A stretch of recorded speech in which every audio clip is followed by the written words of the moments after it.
Hey, what's up, everybody? This is Charles Advance, and welcome you guys to another episode of the Dreamers Pro Show. We cover everything from sports, hot topics, classic debates, entertainment, and we give you guys a fresh perspective on things and how we see them. So today we're going to be talking about James Harden, right? We're going to be talking about James Harden. As you know, the Clippers just recently got eliminated by the Denver Nuggets in a blowout game in Game 7. And going into that game, there were a lot of high expectations for James Harden, particularly because of his history in Game 7s. James Harden has had this reputation of being a guy that always disappears in Game 7s, right? And some people felt like if James Harden were to come into this game, step up, deliver for the Clippers in Game 7, it could really kind of revamp his image.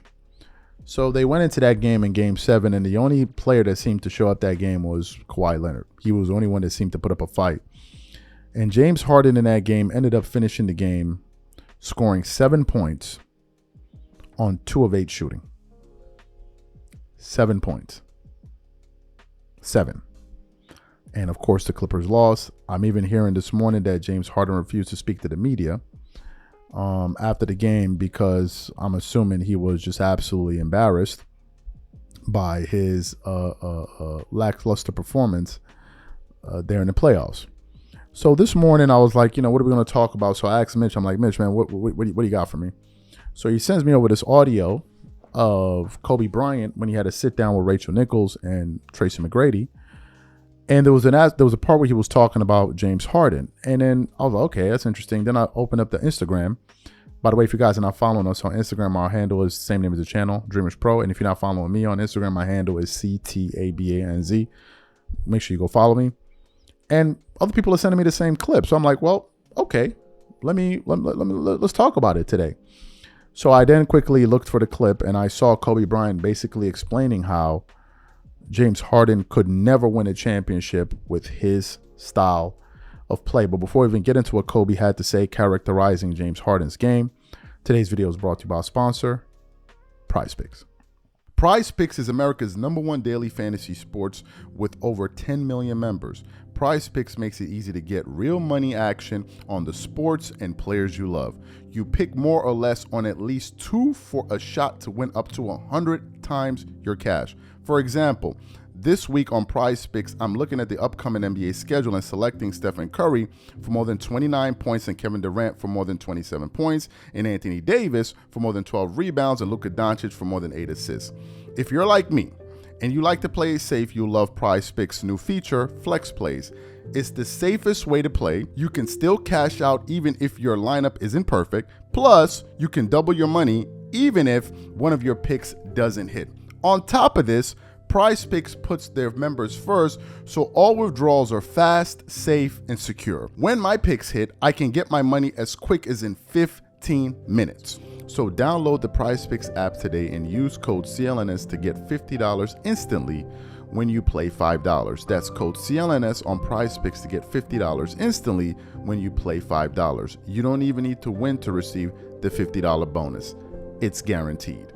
And remember, whenever you support this sponsor, you're supporting this channel. Thank you. So what I want to do now is going to play exactly what Kobe had to say about some of the flaws in James Harden's game, and then we're going to come back and react to what Kobe had to say. Take a listen to that there. James Harden, of course, crazy streak this season. What do you think of what he's doing right now? Well, I think I'm not a fan of in terms of winning championships. I don't think that style is ever going to win championships. But at the same time, you have to keep your team's head above water to win games. So you have to do what you have to do to win games, and he's doing that, right? Now, I think... So are you saying you don't think James Harden and the Rockets, as constructed, can win a title? Not with this style of play, it won't win, right? With one player dominating the ball. Now when you have Chris Paul come back and you have more movement to the offense, where you move guys around, where you're harder to find. And Chris Paul's back, but you mean more in the... Yeah, because listen, if you take one player, you put him at the top of the key, or you put him on the wing, and you're running screen rolls, you're always in front of the defense. The defense can key on that, particularly in the playoffs. And that's easy to defend. Yeah. It's easy to defend. Now, what he's doing is absolutely remarkable, though. And I think it's a testament to how remarkable it is because people are now trying to minimize what it is that he's doing. I mean, he's doing some phenomenal stuff. So you heard what Kobe had to say. What are my thoughts about this? Look, James Harden was a player that I never really paid much attention to, but these playoffs I did pay close attention to him. And what I noticed about James Harden's game and why there's a drop off in the playoffs is this. During the regular season for years, James Harden has been able to live at the free throw line because of his ability to draw ticky-tack fouls, his ability to draw fouls on those step-back threes, et cetera, et cetera, et cetera. So he's been able to generate, he's been like a point generator. He's been able to generate a lot of offense and points for himself. But in the playoffs, it's a different ball game. One, teams can play more physical. They can crowd you a lot more, make you uncomfortable. So you have to play through a lot of physicality. And if you notice a lot of these playoff games, James Harden was getting stripped a lot. And he was turning over the ball a lot because of the allowed aggressiveness. Number two, James also struggled because he wasn't getting those ticky-tack fouls. There are many times, just go back and look at some of the games in the series, where James would drive to the basket, they wouldn't call it. He would try to do a step-back three, bait the defender, they wouldn't call it. And whenever his game begins to suffer like that, he just essentially turns into a passer, which is essentially what he does. Let me distill it down even further. James Harden's regular season stats earned him a all-star position selection. Rather, he averaged 22.8 points per game on 5.8 rebounds and 8.7 assists from the floor. Let me tell you his playoff numbers. He averaged 18.7 points per game, so his scoring went down by 4 points on 43% shooting from the field, 36% shooting from the three, which is good, 81% shooting from the free throw line. His rebounds went down from 5.8 to 5.4. His assists went up slightly from 8.7 to 9.1, and that's because of that game that he had. But his overall plus minus in the playoffs was minus 3.3. Right? So me having an opportunity to watch Harden's game this playoffs closely, I noticed that he struggles because he wasn't able to draw fouls. Now, let's kind of unpack what Kobe was saying.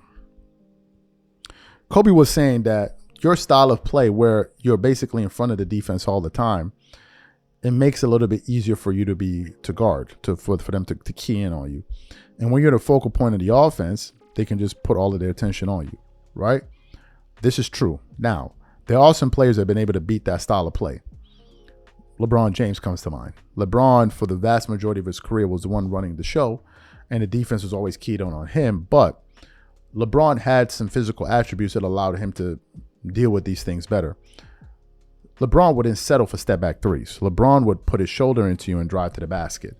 And because of his physicality and his strength, he could play through contact and still get to the cup, right? Harden can't do that. LeBron can.